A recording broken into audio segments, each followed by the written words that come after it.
Hello Rajahmundry people, మన రాజమండ్రిలో home theatres, sound system, sound bars, amplifiers, LCD TVs, LED TVs, మరెన్నో electronics repairing ఎక్కడ చేయించాలని ఆలోచిస్తున్నారా?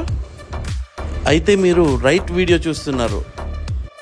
మన రాజమండ్రిలో న్యూగా ఓపెన్ చేసిన ఖుషి ఎంటర్ప్రైజెస్ ఈ సర్వీసెస్ అన్నీ మీకు అందిస్తుంది. మోర్ దెన్ 25 years ఎక్స్పీరియన్స్ ఉన్న టెక్నీషియన్ ఇక్కడ మీకు అవైలబుల్ ఉంటారు. ప్రాబ్లం ఏదైనా సొల్యూషన్ ఇక్కడే. ఇక్కడ నేను నోటీస్ చేసింది ఏంటంటే వీళ్ళు always service quality and customer సాటిస్ఫాక్షన్నే నమ్ముతారు. East Godavari, west Godavari, Kakinada, Bhimavaram near by ఎన్నో సిటీస్కి one and only authorized Zebronics service center. ఎలాంటి ప్రాబ్లం అయినా స్క్రీన్ పై కనిపిస్తున్న నెంబర్కి ఫోన్ చేసి కనుక్కోవచ్చు. వీళ్ళ అడ్రస్ శ్యామలా సెంటర్ నుంచి స్టేషన్కి వెళ్లే దారిలో కేఆర్ జ్యూస్ పాయింట్ పక్క సందులో లోపలికి వెళ్తే రైట్ సైడ్ ఉంటుంది. మరి లేట్ ఎందుకు, వచ్చి విజిట్ చేసేసేయండి.